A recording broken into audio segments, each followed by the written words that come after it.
Recorded live on the turf at Mad Lab Training Studio in Eldersburg, Maryland. This is the Time to Win podcast with Alex and Dan. Now let's get this podcast started. So Dan, Mike asked me a question a minute ago. He said, "Hey Alex, what time is it?" And I mean, I'll ask. I gave him my answer, but I'm gonna go ahead and put it to you. Hey Dan, what time is it? It's time to win, Alex.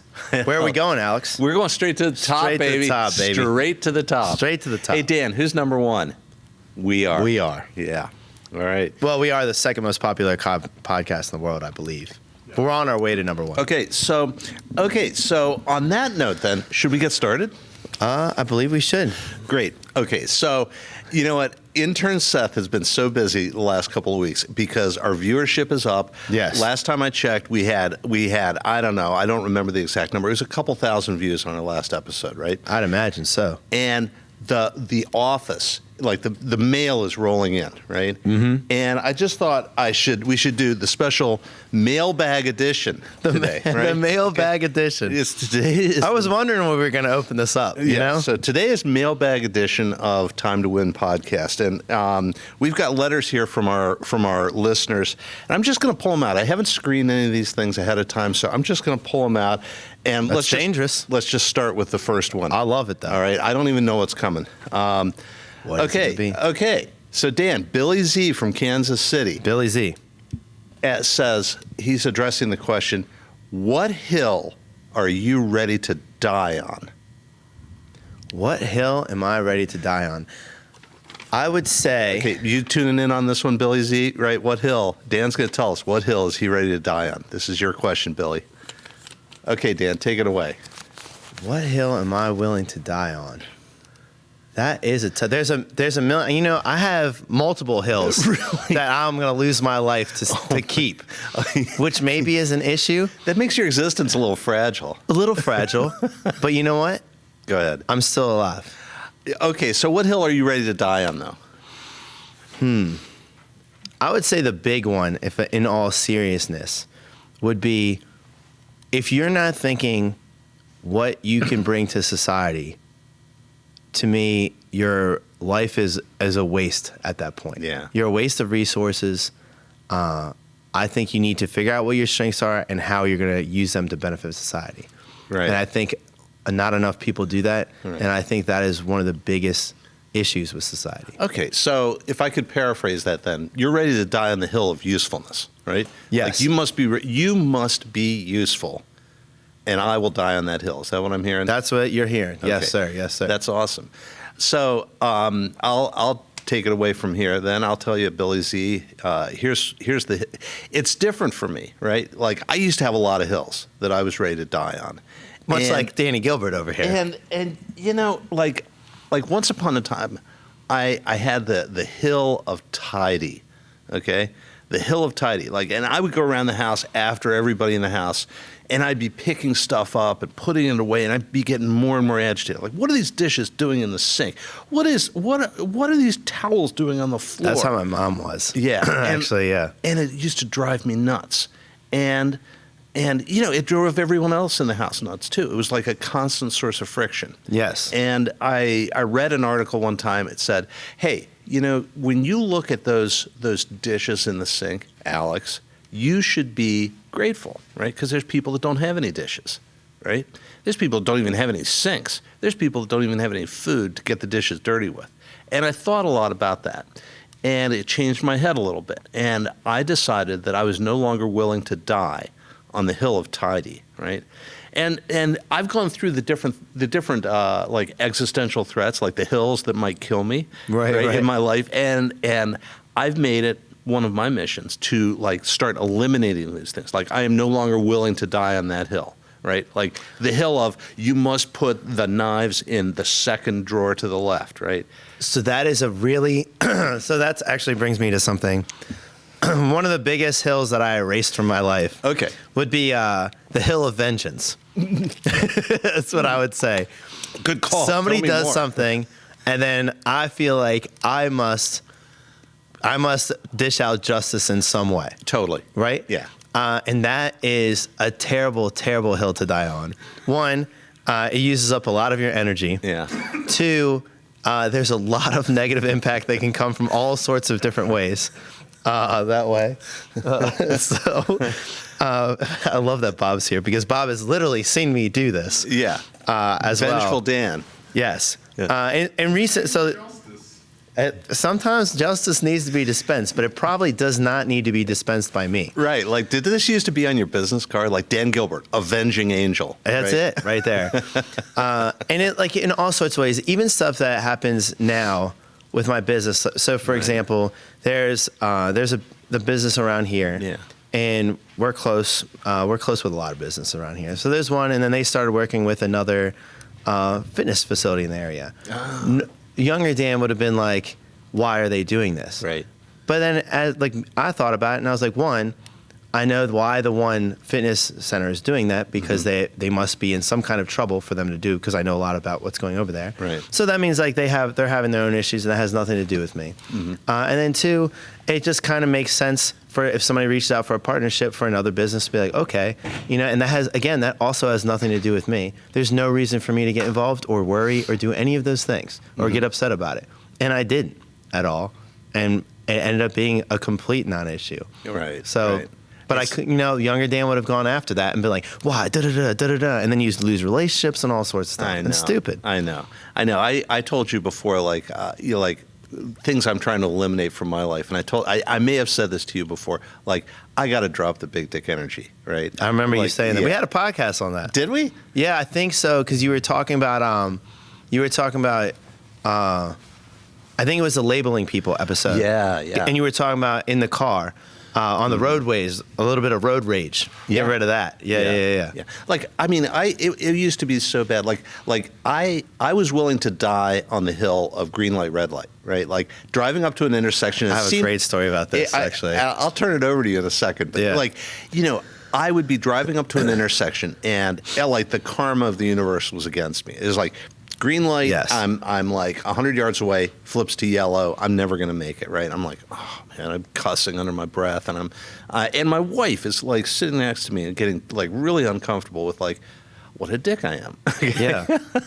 And so I decided I'm not going to die on the hill of like catching every light green. I'm just going to like, that's just the way it goes, right? Yeah. So I'm not going to worry about it. So it makes sense. I'm not sure what hill I'm actually ready to die on anymore. I'm like you. There used to be a ton of them, but I don't know. Maybe I'm getting soft in my old age, and I think maybe it's just smarter. Okay. Because again, like there's some things that just like end up you just figure out are a waste of your energy. Yeah. Right. So it's not like I think you just as you get older and hopefully smarter. You start to realize like where your energy is best spent, and like because you've lived, you made mistakes, you find out like the things that you like and like where you're comfortable and like when you should be uncomfortable to grow, when you want to grow, and when you know what I'm saying, like you find out all those things, and that only makes sense. Yeah. So. Well, and I guess at the end, if you're willing to die on a hill, you might die on that hill. You might die on the hill, and then you're just dead. Right? And I've almost died on that. The world's not a better place. Many hills. Yeah, I know. Especially the one I just talked about. I'll tell you a real quick story about driving, and then we'll open up the next letter. So I would get mad at stuff on the road all the time. Bobby knows over there. So this one time I'm in college, and my girlfriend at the time, I got in a fight with her over the phone. And I got so mad about it. Like, we hung up on each other, and I just took the phone and I threw it down in the passenger seat. So I'm all angry, and I'm like right next to campus. And I pull up to a left turn lane, and there's a light for it. So like a green arrow will go on, and then you can turn left, right? This green arrow turns on, and immediately I hear a honk. And I'm like, oh my God, why does this person behind me like give me no time? Like it literally just turned. So I pull up, and this is very embarrassing, but I was only like 20 at the time, or 21. So I immediately like stop in the intersection, make the person stop behind me. I start pounding on the top of my roof.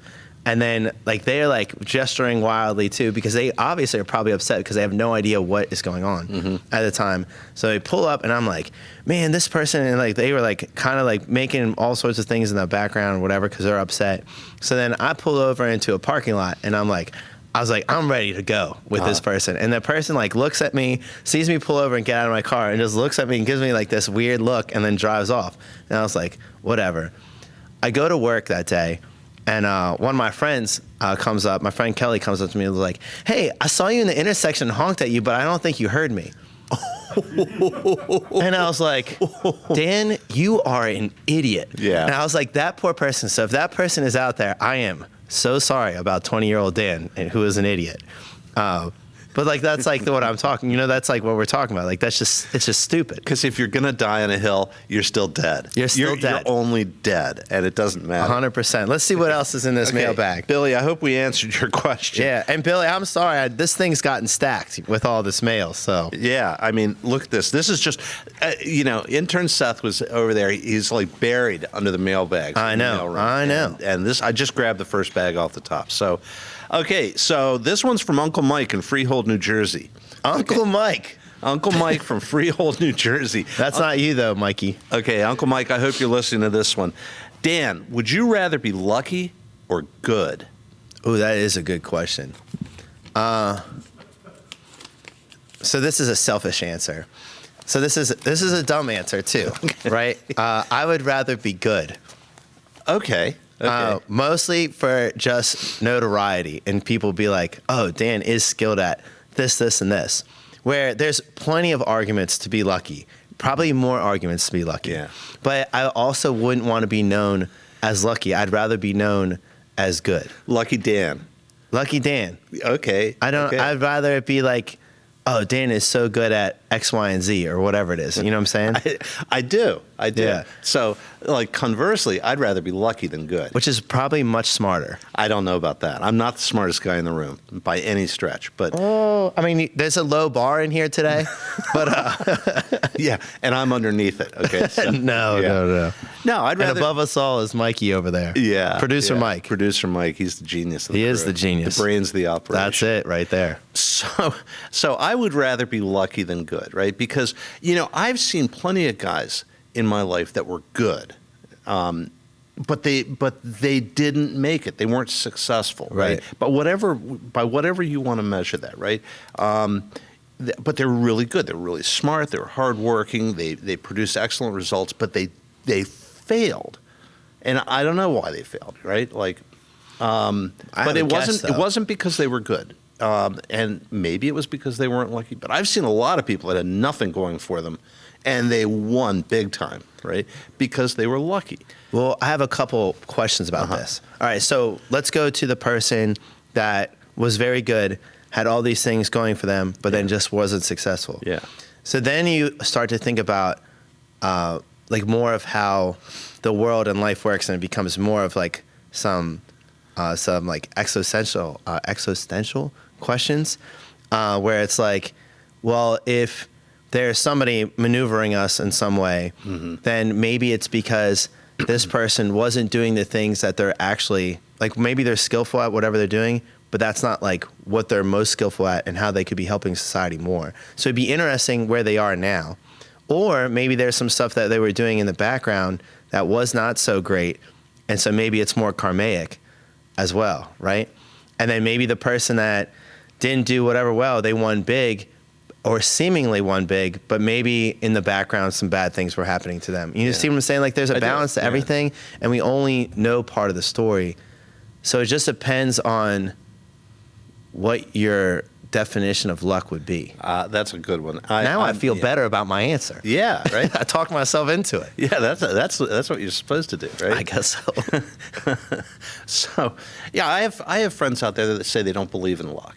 Right. But, I've had too many weird circumstances in my life to say, that doesn't happen. I mean, okay, maybe luck is just chance or good fortune, right? Like I had the amazing good fortune to meet my wife, Agent B. Agent B. And like to convince her to marry me. I don't know how that happened, but she has made excellent like real estate decisions, and she is an excellent mother and parent. She's an excellent spouse. She knows how to manage money. She knows how to like make friends. She knows how to like influence people. It's incredible, right? She's very popular in here. And I wouldn't say that happened because I was good, right? I'd say it was incredible good fortune. Now, some people might say, "Oh, you're not giving yourself enough credit," but man, that like having Agent B in my life, that's supernatural. Well, you would say, could we say, based on this conversation, that Agent B makes some really good decisions? Fortune smiles on Agent B. She makes excellent decisions. And she's very intelligent. Extremely. So then it would be tough to say that the person that she chose to be her husband that was all luck. Yeah, but I mean, when she met me, I had nothing going for me. Like, But maybe she saw the potential. Yeah, but I don't know how, man. Like, I mean, literally, I was a bum. She looked at you and she was like, this guy is going to be on a very successful podcast in however many years. Okay. So you'd rather be good than lucky, and I think you've almost convinced me. All right, Dan, this one, wow, Grandma Louie from Pasadena. Oh, Grammy Louie from Pasadena. Ask the question. This is a hell of a question. All right. I don't know the answer to this one, but it might have something to do with good and luck. Okay? Ooh. How are you still alive? All right. Okay. Everybody in the room is like busting up. Anybody that knows Dan, they're like, that's a heck of a question. That is a heck of a question. Well, that goes completely against my other answer, because I would like to say it is just luck. So maybe it is better that I'm lucky than good, because I can't say it's by any skill. One argument I always have with you is that I actually cannot die. Uh-huh. So it doesn't have anything to do with either luck or skill. It's just impossible because I have never died. So it's hard to imagine that I could die logically. Okay. I don't know. You know what, Dan? I am not going to die on that hill. Okay, not today. I don't think I am I don't either. agree with you. Because I can't. I don't agree with you, but, my son, my youngest son, Spencer, he asked me this question also once. And, it was after he had known me for quite some time. I think that's a fair one to ask you as well, for sure. So here's the context of the question, right? We're out taking a spring break in Colorado, and we're standing in Boulder, Colorado, and we're looking out at the horizon at the Rocky Mountains, and it's as far as the eye can see. It's white peaks, right? Snow-capped peaks. Probably beautiful. It's gorgeous, Yeah. right? And my son says, "Have you ever climbed any of those mountains?" I said, "Yeah, every single one of them." Right, and that's a fact, right? That's awesome. Yeah, I've climbed from that viewpoint. I had climbed every peak that you could see. That was one of the things I did, right? Right. I worked on a farm, and I sawed with a chainsaw, like thousands of hours of lumberjack work, right? I almost cut my leg off with a chainsaw once, right? I've been hit by tractors and run over by farm equipment. I've had like haystacks collapse on me. I've been kicked by animals. Jeez. I've been held up at gunpoint a couple of times. I was in the Army, and like jumping out of Sounds like it's a better helicopters question for you. and I don't know the answer. I don't know the answer because there's a lot of people.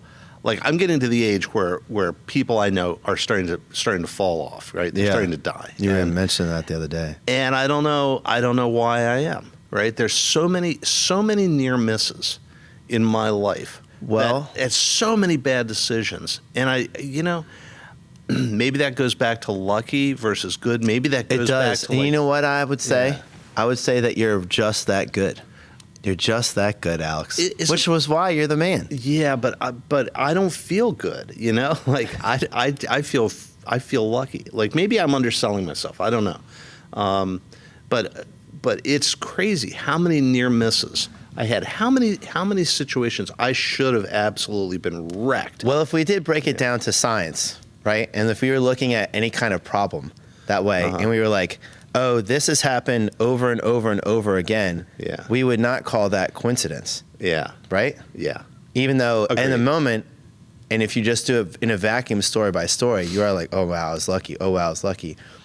At some point, can't we say Alex is just that good? I would never say that about myself. I know you would. I'll let you say That's it. why I say it, Mikey. That's why I say it.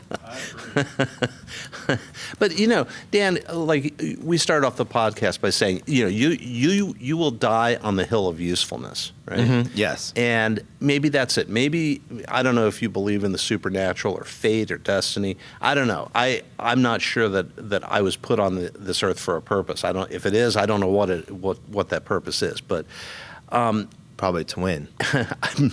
well. Maybe, I don't know. To win and win hard. I was put on this earth to podcast. That's it.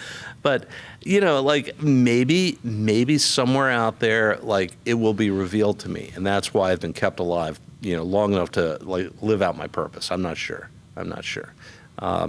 But I don't know. I don't know the answer. I don't know the answer about how I'm still alive because, man, but you did bring up a good point. If you see things happening over and over and over again, you say, well, why is that, right? There's some sort of causative agent at work on this one. Right. And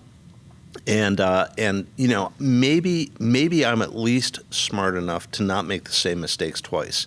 And I have told so many people. There's a lot to be said for that. Yeah, like I've done like career mentoring with kids and talked to them about what it takes to succeed and like how to win and all this stuff. And one of the things I always tell them is everything that I've done good in my life, all the success that I've had is built on a mountain of failure. So I've basically figured out I've gotten all the fail out of my system. I think at this point, right?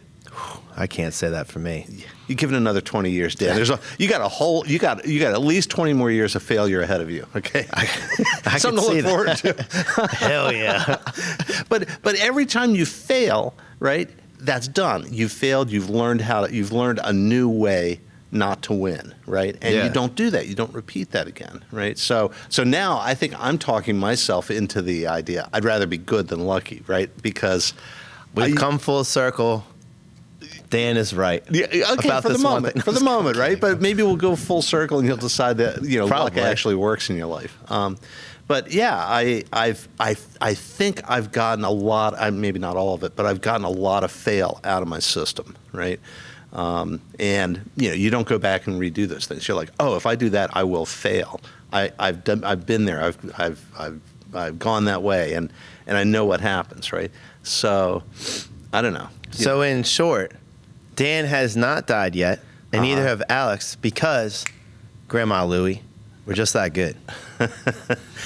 Have we answered Grandma Louie's question? I think we did. Yeah. Let's see here. Here's another. Oh, Liz the Genius. Oh, Liz the Genius. Liz the Genius from Fairbanks, Alaska. Okay, Liz, I hope you're listening in on this one. Dan, what makes it a good day? What makes a good day? Oh, that's a good question. Yeah. I think it kind of comes down, I think it's a combination of things, right? Maybe, like what we talked about before, you have some kind of discomfort in the day that you get over fairly early, right? Because then you get that you get that relative status, right? So then you were uncomfortable, and then you can start working towards being comfortable and doing some things that you enjoy. You do something. I feel like you got to do something active. You got to move around. The human body was meant to move. You got to move, right? And whether that's your uncomfortable part of the day or whatever it is, at some point you have to move because you'll always feel better when you do that. I would also say that you do something that benefits somebody else or society as a whole, and usually it has to do with your purpose, right? Because then you feel useful, you feel involved in whatever. And then maybe you do some kind of something that's one of your hobbies that you enjoy, hang out with somebody that you really enjoy their time, whatever. And I think if you do those things, you've already had a good day. Yeah. Right? Yeah. Anything else is just extra. Yeah. So I was out there, working the circuit back when I was in my working the circuit.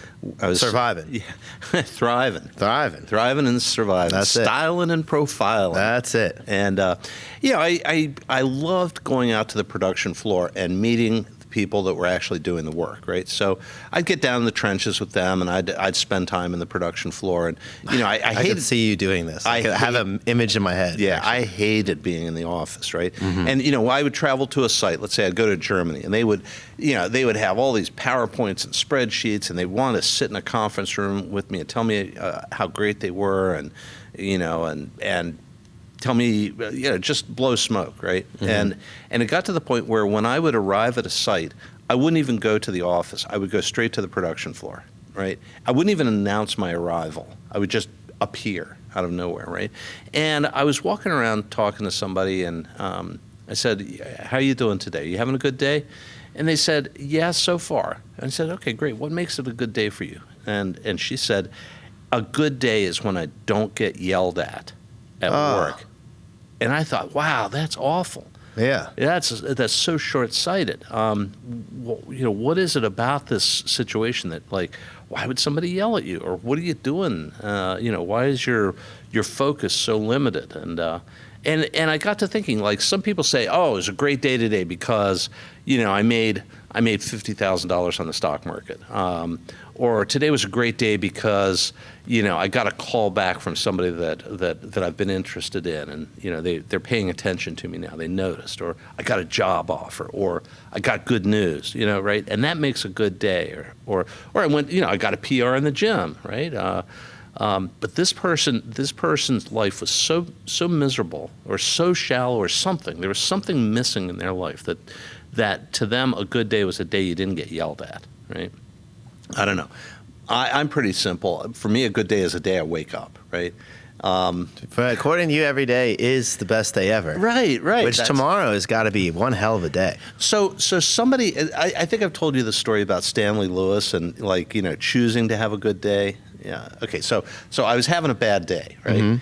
And you did tell me this. Yeah. Yep. So I'll tell it again for the listeners, or for Liz the genius in Fairbanks, right?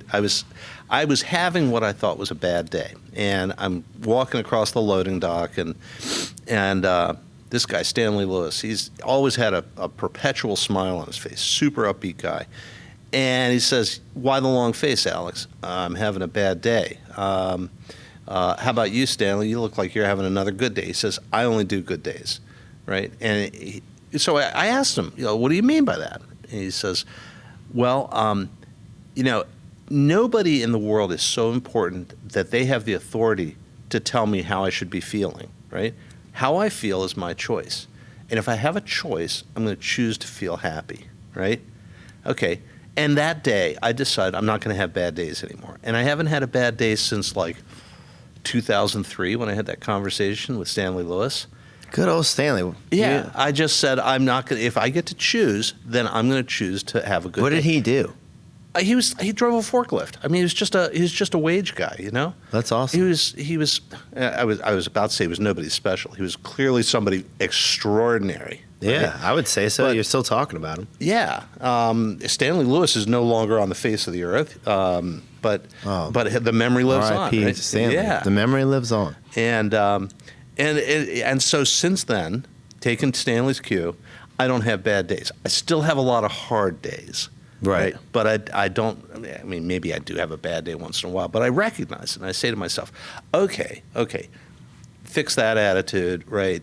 Get out of the self-pity, fix the attitude, go out there and identify the things that are making this a good day. Like, you got to wake up, right? That's a good day, right? You get to be on Earth again. That's kind of important. It's kind of important, right? Like, yeah. So I was talking to some people about this, and yeah, like, my line, it's always, today's the best day ever. And people would say, wow, like, people that didn't know me, they'd say, wow, that's amazing. Like, what happened? How is today the best day ever? And the only answer I can give them is because I decided it would be. It is kind of interesting, and to look into your psyche when you go, today is the best day ever. Tomorrow's going to even be better. Yeah. But then you go and beat the piss out of a Thursday or so. I'm like, well, you just complimented this day, and then you beat the piss out of it. Yeah. So I guess you got to fight your friends sometimes. Yeah, so beat the piss out of the day. That's funny. That's what you say. Yeah, You're it like, is. Dan, I'm going to beat the piss out of this weekend. Which is one of my favorite Alex quotes of all time. And we've got a weekend like literally on the doorstep right now. We do. And this weekend, I am going to slay this weekend. I could see that. This weekend is already pissing itself in fear. Okay. I love that. Now, here's another one, though. You said a minute ago, you've never died, right? I have not that I know of. Right. And so let me throw the corollary out there, right? All right. I have gone to battle with every single day that has come my way. Every day, and you know, I'm now like at 62 years of perfect attendance on planet Earth. I haven't missed a single day. Okay? Undefeated, right? You're like the Floyd Mayweather of living. It's exactly, well, you are too, Dan. You just you don't have as much time in the ring, but so far you are undefeated, right? And every day that I've gone to war with has conceded and fallen by the wayside and never ever to return, right? And hey, man, that's pretty good. So you would say that each day the Vegas odds are in your favor. I don't know, man. Luck runs out sometimes, but being good might not. But you know what? Here's what I'm gonna predict the future. Okay. Oh, okay, man. All right. Liz the genius. Are you still with us? Okay. I'm going to predict the future. I'm going to predict that when I finally go down, I will have a lifetime record of only one loss, which is pretty good. Pretty good. That record. is very good. So right now, like 62 years times 365, I don't know, 180,000 some odd days, right? To zero. That's a huge record, right? Gosh. And I wish. Okay, so this is my wish then, Dan. All Maybe right. I don't have any more. I'm not going to drag any more mail out, but I'm going to ask you a personal question. Okay, and it's, what is your wish? Okay, and my wish, right, for the world, my wish for the world is that everybody could wake up and say, today will be the best day ever because I said so, right? Okay. That's a my good wish. Yeah. So Dan, what do you want for Christmas? I would say I want everybody to feel useful and be supported in that. Nice. From birth. Yeah. And I think everything would be way different. Yeah. Yeah, it sure would. Man, the world's so full of fight. If we could direct that energy to useful, productive means, right? Because everybody's full of fight, right? Either they're fighting and winning, or they're fighting and losing. But everybody's fighting, right? Everybody's fighting a good fight. I wish we could turn that to useful, right? Like, okay, so I had this conversation with a kid out in that would advance a lot of stuff, wouldn't it? Because then you're not as busy like creating. You're not as busy fighting with everybody. So then you're advancing whatever else. I mean, at this point, we'd probably be on like 5 or 6 different planets. Yeah, absolutely. Maybe. Yeah, I mean, it's going to happen eventually. For sure. So I had this kid in Philadelphia that was working for me, and she was a super ball of energy, but she was wound up way too tight, right? And she would pick like all the wrong hills to die on. And I said to her, you are like nuclear energy, nuclear power. And she's like, what do you mean by that? And I said, you could. What a compliment. Yeah. Hey, Dan, I'll flip it. Dan, you are like nuclear power. I love it. Right? And your energy could either light up the world or it could destroy it.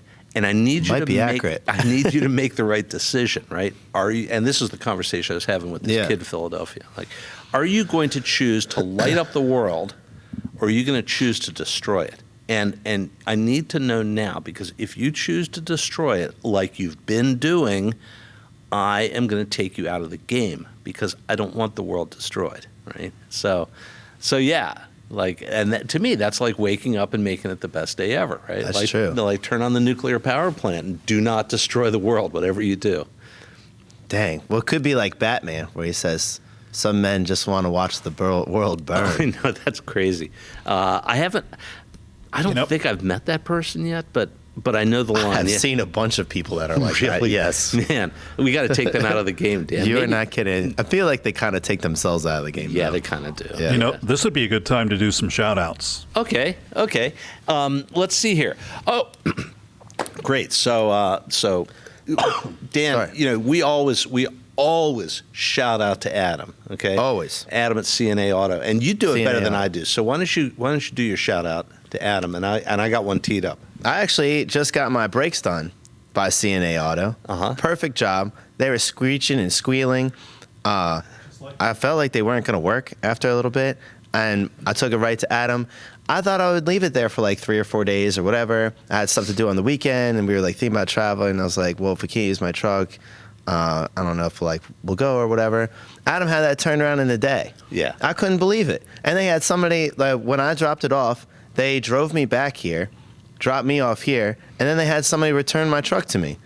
Wow. All fixed. Yeah, Wow. perfect. Just the service is amazing at CNA Auto, right across the street from Mad Lab Performance, which obviously everybody knows where we are. Anything that you have going on with your car, truck, whatever, go over there. Tell them that you know Mad Lab, that you listen to the podcast. Ask for Adam, ask for any of the good people there. Miss Kelly will probably help you out too. She's amazing. Just a great place. Everybody should use CNA Auto. Honest mechanics. The price is right. Turnaround time and service is just amazing. Damn. Immaculate. Damn, you are an advocate. I am. Yeah. I've brought my truck over there countless times. That was maybe you need a new truck. Well, I take it over there for general stuff. Yeah. My brakes didn't work, but also I haven't replaced them in 4 years. Yeah. Right? It's about time. Yeah. Tires, had that done over there. I get my oil changed over there too. So luckily I've had nothing major with my truck. So I'm going to give a shout. Okay, so shout out to Adam. We saw Adam here at the turf here at Mad Lab. He was working hard. Yesterday. He always is working hard. Yeah, he does. Yeah. He is. Solid citizen. He really is. I'd like to give a shout out to Mike over at Okusak Print Communications. Oh, I still got to get with him too. Yeah, you do. Yeah, I do All got to and get with him. when you do, you will be happy because Mike at Okusak Print Communications has 40 plus years in the business. He's the sole owner and proprietor. The guy lives customer service, right? And he knows the biz. So if you have stuff you want to get out there, if you want to get the message out, go see Mike at Okusak Print Communications. And then, Mike, I am going to contact you. I haven't forgotten. And hey, so shout outs are one thing, but I'd like to extend a personal invite to Jocko Willink. Hey, Jocko, we love your message. We love your vibe. We love your go juice, and we want to see you on the podcast with us because we got a lot of questions to ask of you, and we got a lot of answers for any questions you might have. And I know, Jocko, you got questions. All right, buddy? So come on to the podcast We've with got us. answers. We'll leave a light on for you. Dan, anything else? Yes, here's a hill I'm willing to die on. Orange Yeah? is the best color in the spectrum. A lot of people argue with me about this, but I've thought so since 6th grade, and I'm willing to die on that hill. Wow. Orange is the color of ruckus.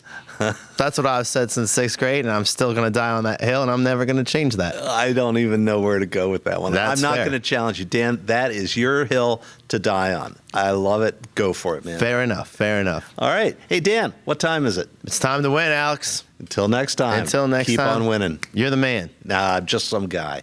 Thank you, everybody. Love you.